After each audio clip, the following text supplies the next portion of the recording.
Bom dia Rio de Janeiro, bom dia Brasil, com que prazer estamos aqui juntinho de vocês, mais uma vez. Alô, doutor Cícero Munhoz, nosso querido amigo, né, comandante lá do Hospital Alemão do Amparo, com quem estivemos ontem conversando, que maravilha, fomos eu e Samira visitar lá. Sueli Loureiro, querida, um abraço grande para você, minha amiga. O Serginho, meu filho querido, professor de jiu-jitsu, né, que está bombando lá no Clube Pinheiros de Vital Brasil, com o seu curso de jiu-jitsu.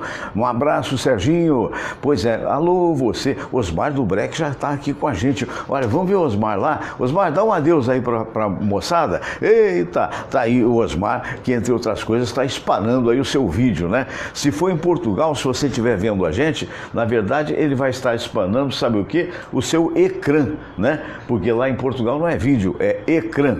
Mas olha o problema hoje o programa está cheio, não é o problema é o que houve em Brasília, o que está havendo é aquela história. A análise da crise, se é que a crise, vai depender de você muito mais do que de mim mesmo, né?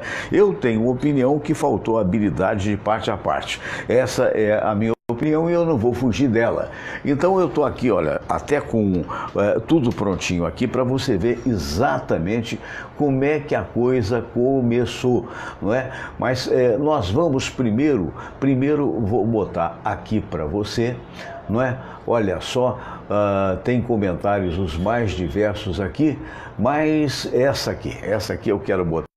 Ontem aconteceu no Jornal da Record e eu quero tomar carona nas imagens desta grande emissora da Record para trazer para você este fato. Quer dizer, primeiramente é este fato que eu vou trazer. Vamos lá, atenção, vamos ouvir. Os áudios foram divulgados pela revista Veja.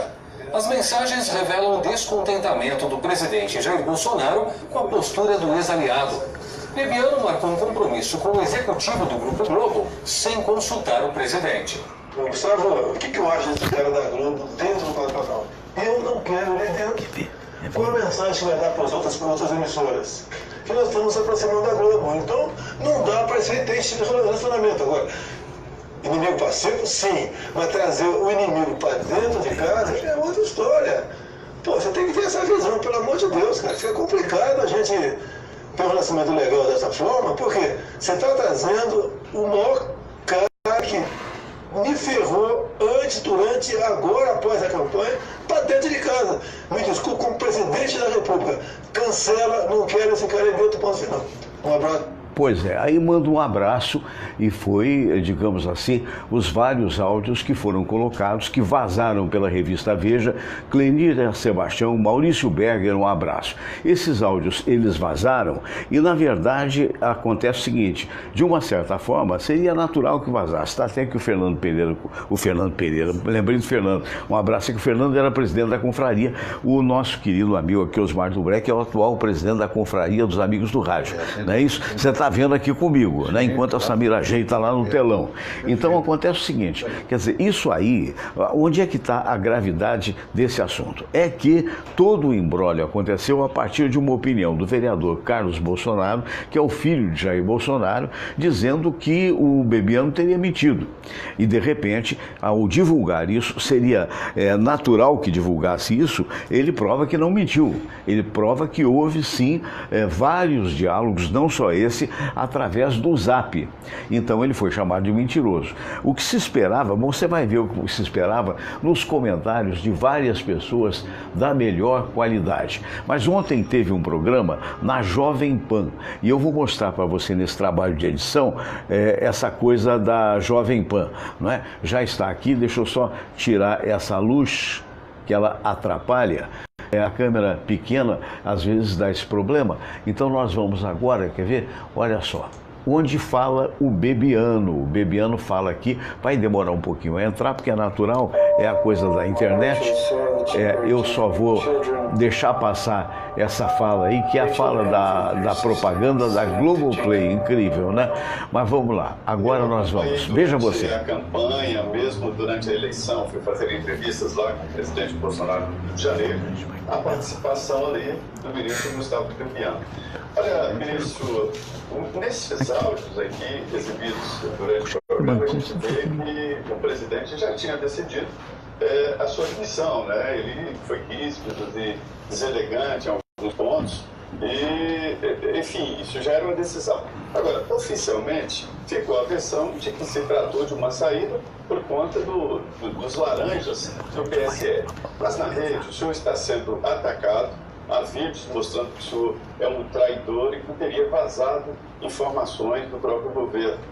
Eu queria saber do senhor, por que o senhor foi demitido do governo Bolsonaro?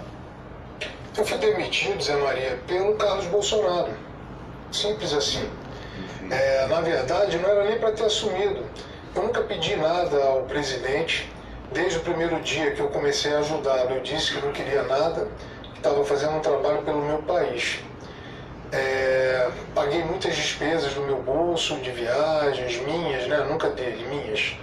Mas eu digo assim, um apoiador disposto a investir, né, para que a coisa funcionasse. Então eu dediquei muito o meu tempo, eu parei a minha vida. Pra você ter uma ideia, Zé Maria, meu pai adoeceu no mês de novembro de 2017 e ficou 4 meses internado num hospital na região serrana do Rio de Janeiro. Foi para a UTI, saiu várias vezes, até que no dia 31 de março ele faleceu.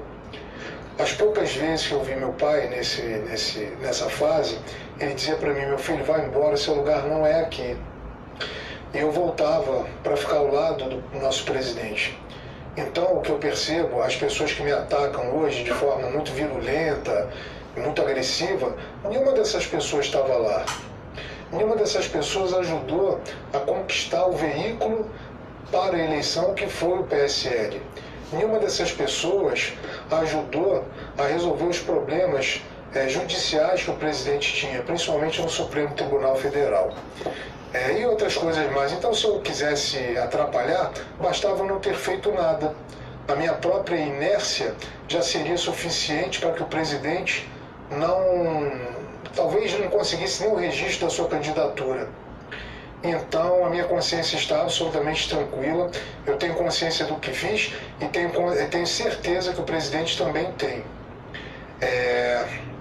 Tenho certeza também que o presidente tomou essa decisão com uma dose grande de sofrimento. Eu sempre vi nos olhos dele um grande carinho por mim e da minha parte para ele também. Então essas pessoas que agridem e que incentivam o ódio e fazem ameaças e etc., elas não participaram, elas não fizeram, elas votaram e fizeram um movimento pela internet, o que foi muito positivo, importante, fundamental, né, sem sombra de dúvidas, mas quem estava lá dormindo mal em aeroporto, comendo mal, longe da família, fazendo papel de segurança, inclusive, enfrentando multidões nas chegadas nos aeroportos. Não é? Ali éramos alvo de uma facada errada, de um tiro mal dado, éramos alvo ali, éramos 3 pessoas que fazíamos a segurança dele. Às vezes uma 4ª pessoa, que é o deputado Juliano Lemos, também esteve muito conosco. Enfim, então nós éramos ali, fazíamos o papel de bombril, mínima utilidade, né? Advogado, presidente do partido, relação com a imprensa, segurança, motorista. Segurança e negociador, porque eu também fui testemunha de outro episódio, que esse pessoal que fica mandando mensagens virulentas, para nós também somos alvos disso e não damos a menor bola, porque essas pessoas não raciocinam direito. Você ficou, eu fui testemunha disso, você veio para São Paulo para conversar com a Janaína Pascoal, tentando convencê-la a ser candidata a vice-presidente, e você disse que não sairia de São Paulo, não voltaria para o Rio sem a Janaína. Você veio com a roupa do corpo, ficou 3 dias no hotel. Isso. E voltou para o Rio com a Janaína. Eu imaginava que fosse cumprir a missão num dia só. E num dia acabou ficando. Essa Janaína é osso duro de roer. Exatamente. Eu fiquei 3 dias aqui. Mas foi com ela pro Rio. A levei para a nossa convenção nacional. Lembrar para esse pessoal que levianamente fica acusando qualquer pessoa que emite opiniões destinadas a fazer o governo agir melhor. É bom que essas pessoas saibam disso, mas é difícil. Até bom, Augusto, se me permite, você mencionou aí a professora Janaína Pascoal, deputada estadual.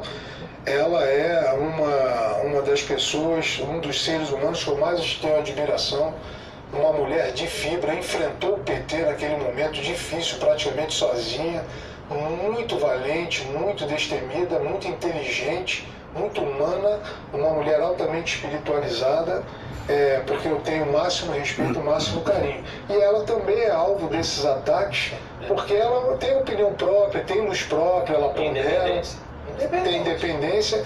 E, meu Deus, será que a gente vai viver numa ditadura intelectual? Será que ninguém pode pensar diferente? Será que ninguém pode argumentar? Esse radicalismo que está lá na extrema-direita, isso precisa ser moderado. O radicalismo de qualquer parte tem que ser realmente minimizado, tanto da esquerda quanto da direita, porque não vai chegar a lugar nenhum. Eu parei aqui porque você vai ver no cantinho da tela uma outra acusação que o Bebiano faz, dizendo que Carlos Bolsonaro é um destruidor de reputações. É grave essa afirmação. Oscar Berro nos coloca o seguinte: o mais complicado é que o Carlos Bolsonaro é especialista em informática ou tecnologia e desconhece que falar por Facebook, aliás nem foi Face, foi Zap, né? Mas a mesma coisa, é falar mesmo, que não seja ao vivo isso, mas que ingenuidade. Enfim, na verdade o que acontece é o seguinte: eu acho que ele conhece sim, ele quis dizer que não se falaram. É como você mesmo afirmou, o Oscar, ele quis dizer que não se falaram assim, vocalmente, mas estava errado, houve sim a informação de parte a parte, a troca de áudios, como foi comprovado pela revista Veja. Engraçado que ontem, viu, Osmar, ontem alguém falava assim comigo: esse ministro vai sair e não vai repercutir. Eu falei, só não repercutiria se ele aceitasse a carapuça. Disseram que ele foi mentiroso e eu disse, não vou falar nada. Mas aí ele jogou no ventilador. Ele mostrou o que houve a fala, né? Então é aquela história. Aí eu não sei se foi ingenuidade, é muita ingenuidade. Mas vamos lá. E aí mostra o quê? A falta de experiência do governo, né? Que pode mudar, pode melhorar, né? Aí vamos aqui agora a fala, se for possível, né? Porque nós estamos na internet navegando, sempre tem essa propagandinha que aparece antes e que a gente espera o tempo, porque todas essas falas você pode ver também no YouTube, não é exclusividade minha, apenas a edição disso é uma exclusividade minha. Olha aí o William Vac.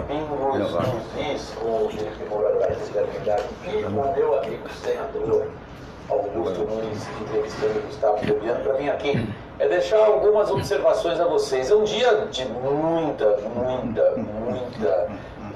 muitas coisas elucidativas sobre a política brasileira em geral e o governo Jair Bolsonaro em particular, começando por essa entrevista dos colegas lá da Jovem Pan, Pingos nos Is do Bebiano. Primeiro eu queria dizer o seguinte: eu já sou meio velho, mas eu nunca esperei que fosse voltar ao tempo da radionovela. Agora chama audionovela. Mas essa divulgação por capítulos dos áudios trocados entre o presidente e o ministro que ele exonerou, isso aí na minha época chamava radionovela. Um requinte acrescentado pelo Gustavo Bebiano nesse programa Pingos nos Is, que vocês podem conferir no canal da Jovem Pan no YouTube. Fizeram uma macumba psicológica com o presidente. O filho do presidente teria feito com o presidente uma macumba psicológica, disse o Gustavo Bebiano. Agora vamos ao sério, gente.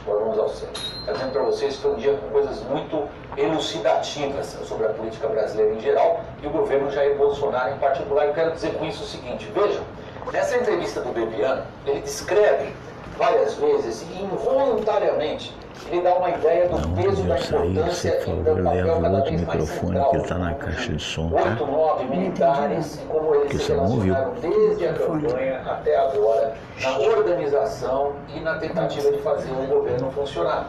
É muito interessante isso, porque a gente percebe, eu vinha dizendo isso para vocês também, que os militares se fortalecem como núcleo de poder quando há essa desagregação política. Foi a palavra que eu usei no vídeo anterior a esse daqui, uma desagregação política que eu confesso a vocês, usei a palavra e não esperava que aparecessem os resultados dessa desagregação de forma tão rápida.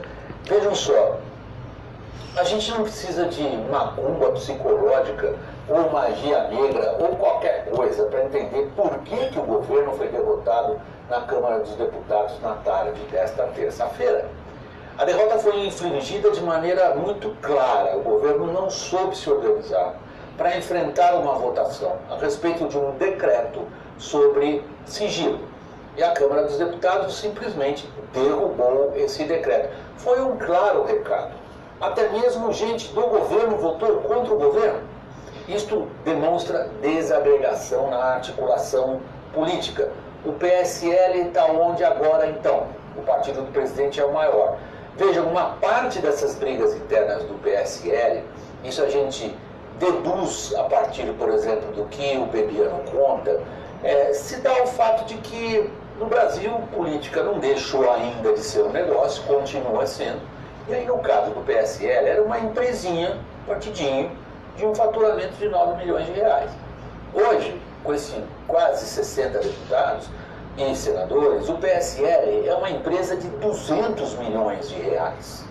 É isso que ele abocanha dos fundos financiados com o dinheiro do contribuinte para fazer a nossa democracia, o nosso sistema político, as nossas relações entre as várias instituições funcionarem azeitadas com fundos político-partidários de diversos tipos. Dá para entender tanta filmeira dentro de uma empresa que de 9 milhões, depois das eleições, passa a ser uma empresa de 200 milhões de reais. O governo perdeu essa votação imediatamente depois, agora no começo da noite, aparentemente acusou o golpe de outra maneira. Chamou para ser líder do governo no Senado um profício, um profissional, o senador Fernando Bezerra, do MDB. Foi ministro da integração da Dilma. O filho dele foi ministro das Minas e Energia do governo Temer. Nesse episódio recente da escolha, da votação, melhor dito, da eleição, melhor dito, do presidente do Senado, o senador Fernando Bezerra apoiava o Renan Calheiros.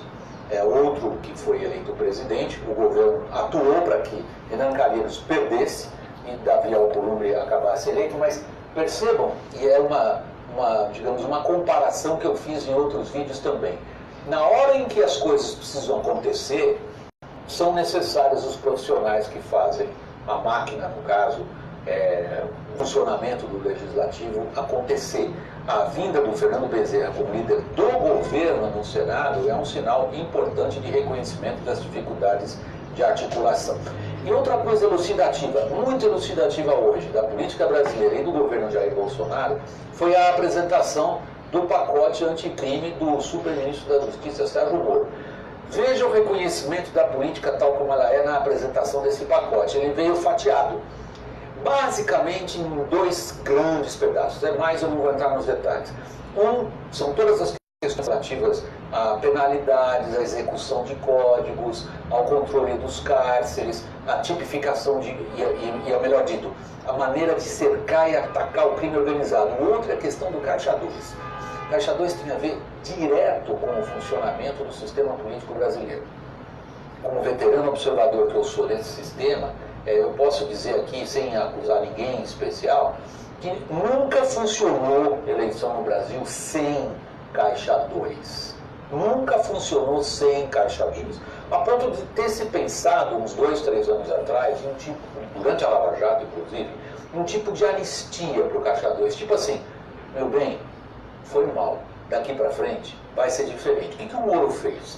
O Moro, enquanto juiz, era um severo crítico da Caixa 2, dizendo que era um crime grave de corrupção. Hoje ele disse que não é um crime de corrupção ainda.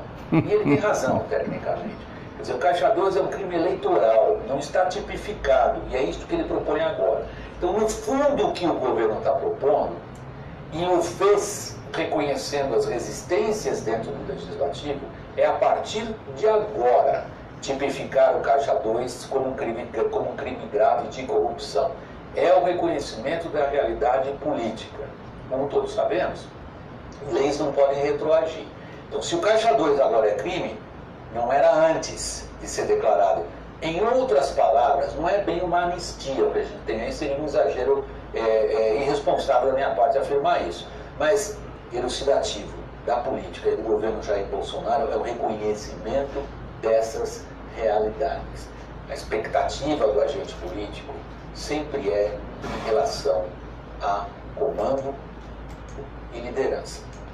Pois é, esse é o William Vac, esse grande jornalista que a gente agradece essa participação. Eu vou agora conversar lá com o Osmar do Breck, depois a gente volta aqui no final do programa. Vamos para lá? Pode ir, Osmar. Eu vou junto contigo e vou pedir a Samira que leve esse outro microfone ali para ficar pertinho da gente, não é? Nós estamos aí nos posicionando, porque já deu, né? É aquela história, tinha mais coisas aí, tem outras opiniões, tem também, se você procurar no YouTube, uma versão que é a antítese dessa que foi apresentada por parte do William Vac, que aí é a opinião do Alexandre Garcia, dizendo que foi em boa hora que o Bebiano foi demitido. Eu vou sentar aqui do teu lado, acho que vai ficar melhor. Com licença, seja bem-vindo, meu caro Osmar do Breck. Samira, depois você coloca para mim o Dia do Trabalhador ali, pode tirar as abas, deixando só a da oração e o Dia do Trabalhador, ok? Tá certo? Muito bem. Mas, meu amigo, primeiro seja bem-vindo. Obrigado, Fernando, mais uma vez pelo convite. Pois é. Estamos aí. Você na qualidade de presidente da Confraria dos Amigos do Rádio, né? E a gente sempre que pode convida aqueles que quiserem comparecer. Existe um almoço muito bonito da Confraria do Rádio, que acontece sempre no restaurante Caçador, não é? Que é nosso apoiador aqui. O Caçador fica na Rua Pareto, número 42, e traz para você as melhores comidas, né? Um negócio impressionante, né? Eu acho que deve ter uns 10 ou 12 pratos de alta qualidade, né? E que custam baratinho, não é? Na faixa dos 25, 30 reais. Bem acessível. Né? Bem acessível, né? Tem outros que custam 80, mas no caso nosso não, escolher entre os empratados executivos. Fernando, quando acontece o almoço da Confraria, com a presença desse mestre aqui, o nosso querido Osmar do Breck? Acontece sempre duas vezes por mês, de 15 em 15 dias. O próximo vai ser quando? Dia 22. Dia 22. Sexta-feira próxima. Então, todos que puderem comparecer estarão convidados, vão conhecer ali ao vivo, não só a mim, como também o Osmar do Breck. E o importante é ser amigo do rádio. Essa é que é a ideia. Essa é que é a ideia. Né? Chega ali, né, para o sentido da confraria. Da confraria é justamente a gente se reunir, se confraternizar. Isso. Trocar ideias, bater papo e tal, aquela coisa, trocar informações.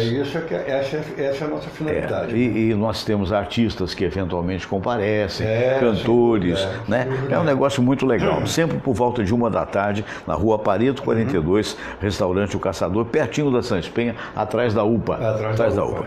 Eu queria lembrar, Osmar do Breck, antes que eu me esqueça, que este programa é uma oferta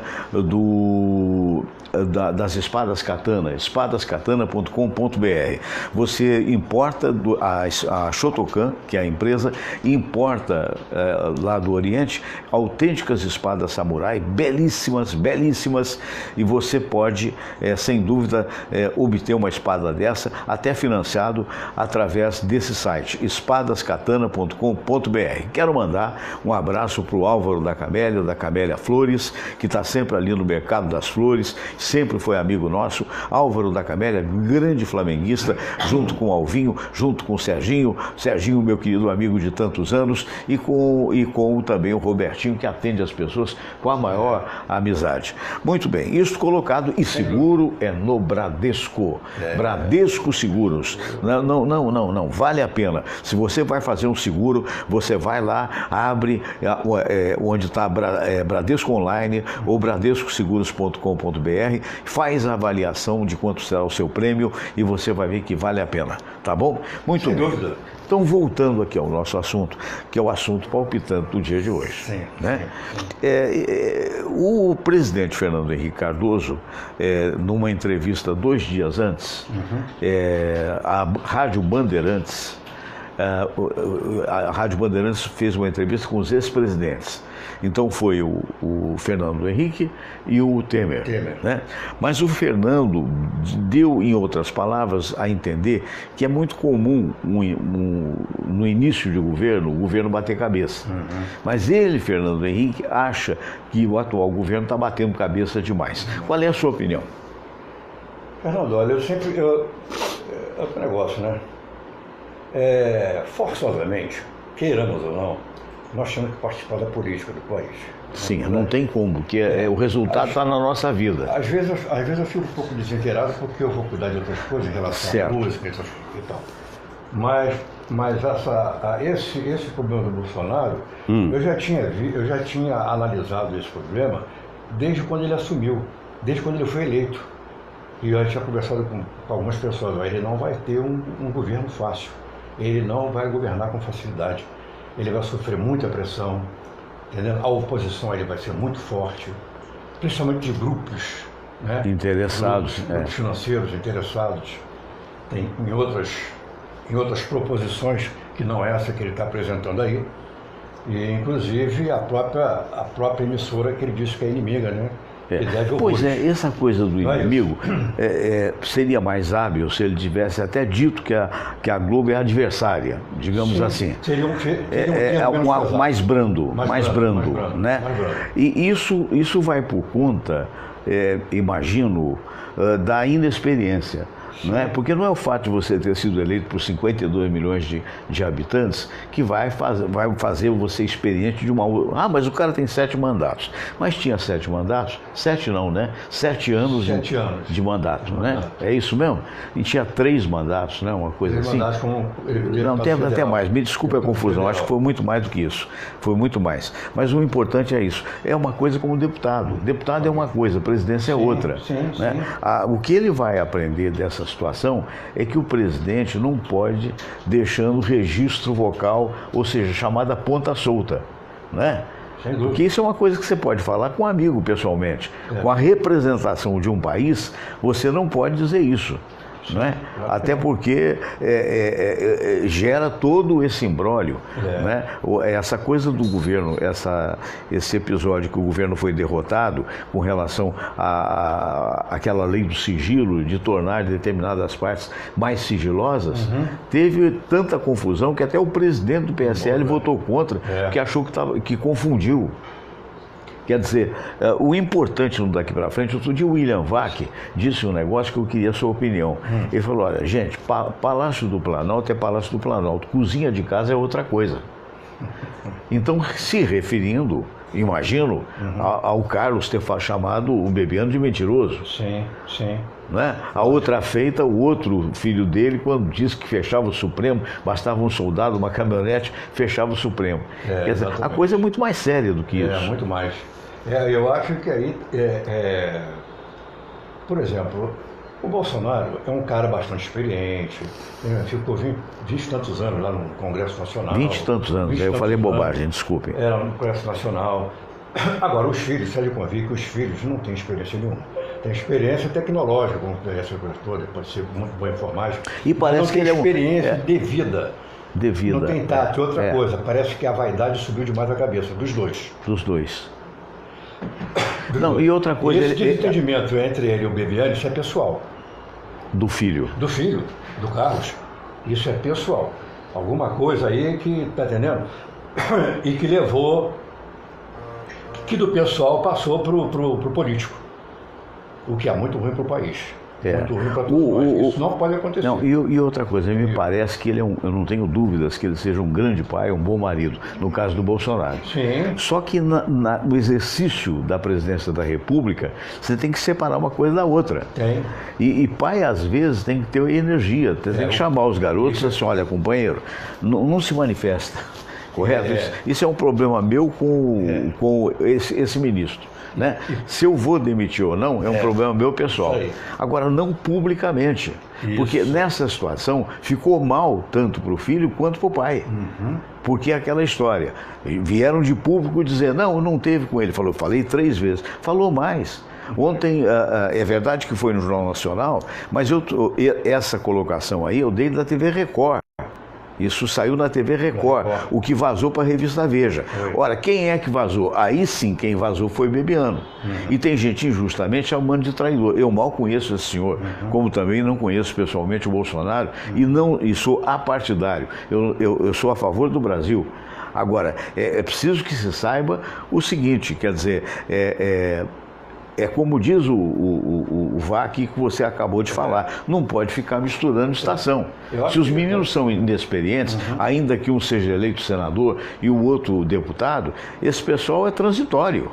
Sim. O Brasil é para sempre, velho. Lógico. Esse problema do vazamento aí... desculpa, falou, é só para concluir. Na minha opinião, ele usou o mecanismo de defesa dele. Defesa, ué. Porque se eu estou sendo chamado de mentiroso, é muito grave.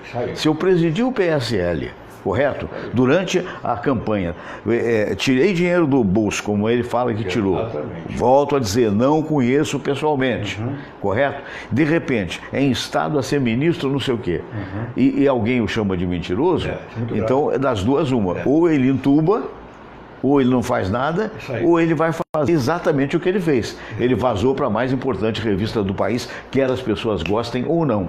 Calado ele não vai ficar... E aí a gente vê o seguinte, que houve o diálogo, ainda que seja por zap.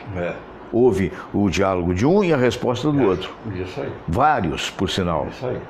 E aí ficou mal quem o chama de mentiroso. Isso aí. O grande problema é o seguinte, isso já respingou muito lá no Congresso Nacional, principalmente não só na posição, como na oposição também. Né? Também. E isso vai ser um pouco prejudicial, vai ser para a votação do que eles querem, de outras proposições que tem a reforma da Previdência, entendendo? E outras transformações que ele está tentando fazer, como o problema da Amazônia, essas coisas todas segurando. Isso vai trazer problemas para a votação, entendendo? Ele tem que ter maioria. Olha, por exemplo, eu ia pôr aqui, mas em função da hora, a gente tem que ficar comentando a respeito disso. A contrapartida do comentário do William Vac se deu com o Alexandre Garcia, que era comentarista da Globo e que saiu da Globo. Ou seja, também mamou na teta da Globo durante muitos anos e agora fala, teoricamente, contra, digamos. Não de uma forma clara, mas de uma forma velada. Né? Então ele diz, não, que é isso mesmo, que devia já demitir, porque era uma nota dissonante, é mais ou menos isso, e que estava de parabéns o general que assumiu, porque esse cara esteve no Haiti, esteve não sei aonde, MBA de administração, essa coisa toda. Eu fiquei pensando comigo que, claro, o diploma sempre é muito importante, mas o diploma em si não dá qualidade. Quer dizer, o fato de você ter isso, ter aquilo, não significa que você seja competente. Mas suponhamos que seja competente, suponhamos que esteja certo o Alexandre Garcia de que esse cidadão que agora assumiu no lugar do Bebiano seria, digamos assim, melhor, mais bem talhado para a coisa. Sim. Ainda assim, essa mudança não precisa ser feita com essa turbulência. Claro que não, porque isso aí prejudica o país. Não prejudica a Bolsonaro. Ao Bebiano. Não, prejudica o país.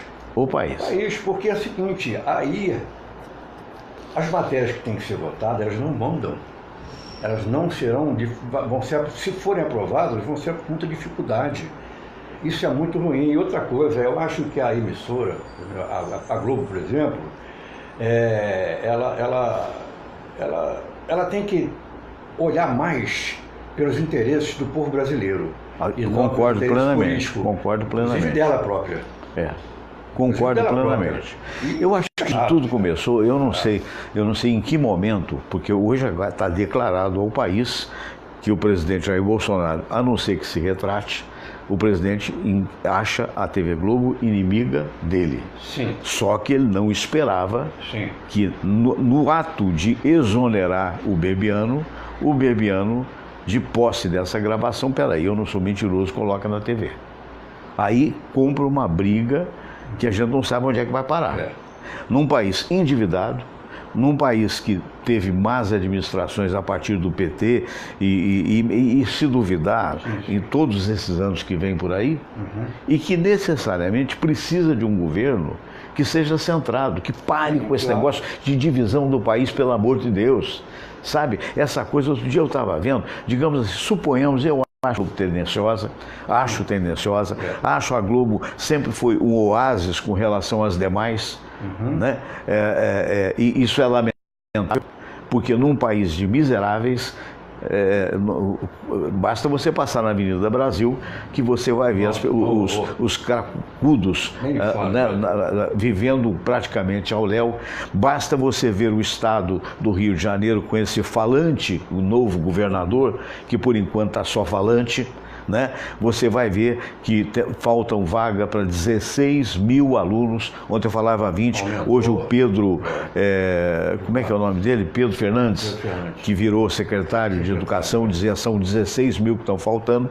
E até aqui não há dinheiro para tomar providência. Isso. Não há dinheiro para tomar providência. Então é aquela história, quer dizer, meu Deus do céu, esse é o momento de, vê se você concorda comigo, é um momento de união, não é desunir. De união. Não é porque o cara é radical de direita que ele é mau caráter, não é porque ele é radical de esquerda que ele é mau caráter, mas os radicais, na verdade, acabam dividindo a nação. É de união, é de compreensão, de entendimento, para que no futuro não tenhamos uma catástrofe, né? Catástrofe em todos os sentidos, socioeconômico e financeiro. Isso na minha opinião. Agora, você vê, o número de pedintes aumentou, você vê pedintes quase em qualquer lugar. O metrô antigamente quase não tinha pedinte, hoje tem. E é uma coisa até constrangedora, né? Porque se você tem contato no bolso, a maioria, você não sai com muito dinheiro.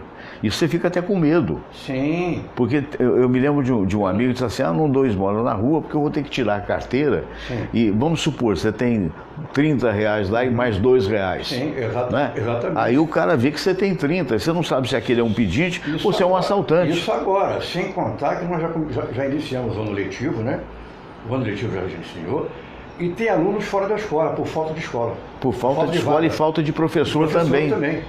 Você vê, olha o perigo aí para o futuro. Não, e não precisa muito. Se hoje são 20 pedintes, daqui a 15, 20 anos serão o triplo. Não, e outra coisa, outra coisa que botaram na internet recentemente, vão fazer a reforma previdenciária porque ela tem que ser feita. Muito bem, vão fazer, etc e tal. Aí vem a ideia de para a mulher 62 anos, para o homem 65 anos. Eu já fiquei meio cabreiro, disse assim, poxa, acontece o seguinte, a mulher vive muito mais do que o homem. Com todo respeito às mulheres, quer dizer, então a mulher vai ser premiada. Porque ela vai, com 62 anos, daqui a 12 anos, a mulher tem essa proeza, que tem essa margem de carência, ela vive mais do que o homem. Então o homem que vive menos, quer dizer, vai ter menos tempo para curtir a sua aposentadoria. Sim.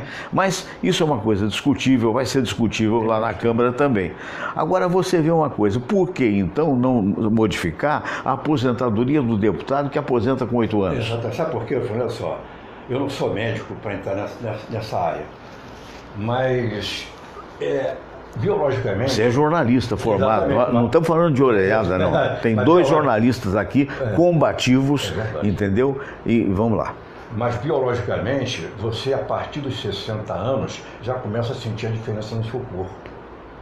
Mas não tenha dúvida. Você já a partir de quanto? 60? Sim, é verdade, é verdade, é verdade. Quando você chega aos 65, pior ainda. É verdade. Porque as doenças, elas começam a pintar, começam a aparecer justamente a partir dos 65 anos. Entendeu? Aí alguém pode dizer assim, mas dá em criança, dá em criança. Dá, mas não é o normal, não é o comum. Começa com uma dor no dedão do pé, que você pensa que é uma questão muscular, quando você vai ver é uma diabetes. Você sabe por que eu estou tocando assim com você? Falando assim com você? Porque tem muito preconceito.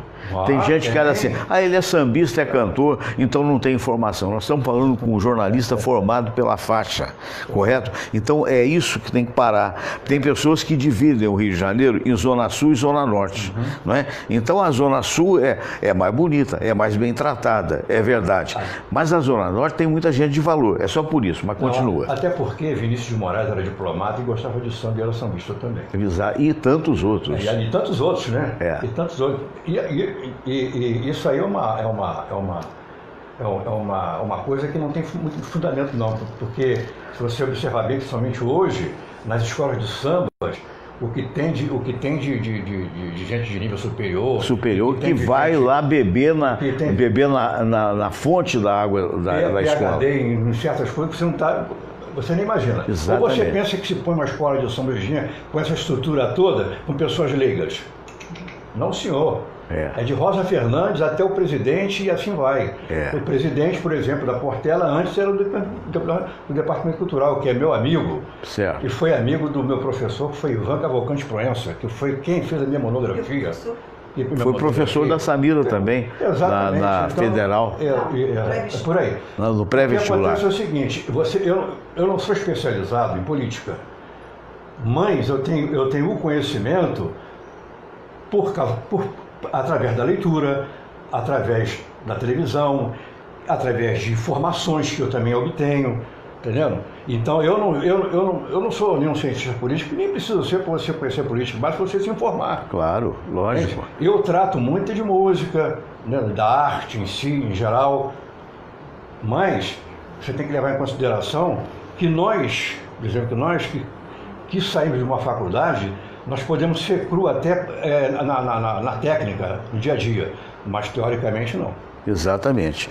Agora, vamos só avisar um pouquinho, a gente vai voltar. O Pedro Carlos Pereira está vendo a gente mais uma vez, professor Pedro Carlos, recuperando-se da fatura no fêmur. Todos nós estamos torcendo por você, para brevemente, se Deus quiser, você estando melhor, estar aqui conosco, compondo aquela parte interessante nas quintas-feiras, com o doutor Aibinder, né?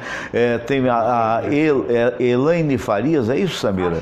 Hein? Faixas. Faixas, perdão. É que aqui, olha, eu estou com óculos aqui, não botei o óculos. Aí fica difícil. De longe, né, é aquele negócio da idade que ele falou, né?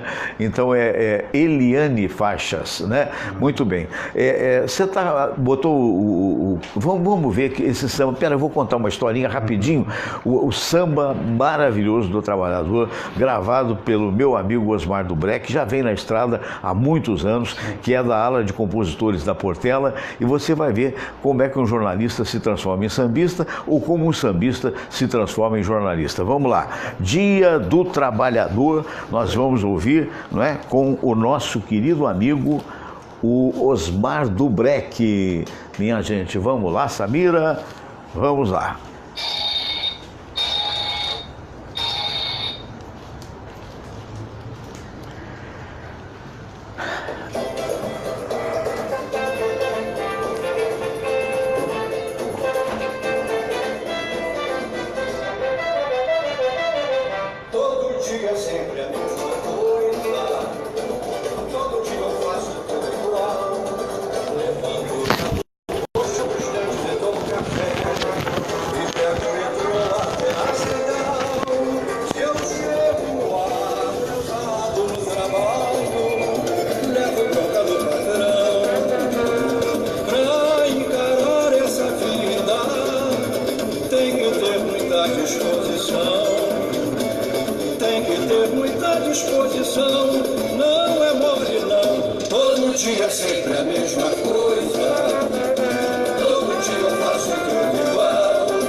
Se eu chego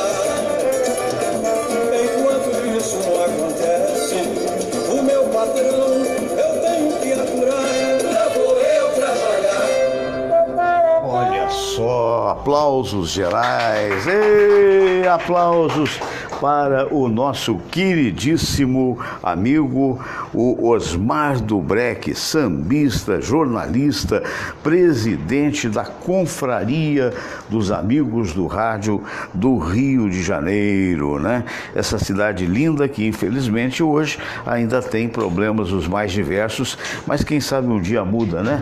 A gente tem que acreditar, né? Falando nisso, mudando um pouco de assunto, e como é que vai? Eu outro dia ouvi o samba da Portela, fiquei admirando, realmente muito bom o samba, né? O samba da Portela tá bem, tá bom. Inclusive, domingo passado agora foi um ensaio técnico, eu estava lá, debaixo de chuva, eu e o Beto Aquino, e toda a ala de compositores. E toda a ala de compositores. Desfilamos lá, fizemos um ensaio técnico bonito, gostoso, maravilhoso. Lógico, evidente, tendo que acertar o enredo homenageando Clara Nunes, né? Clara Nunes.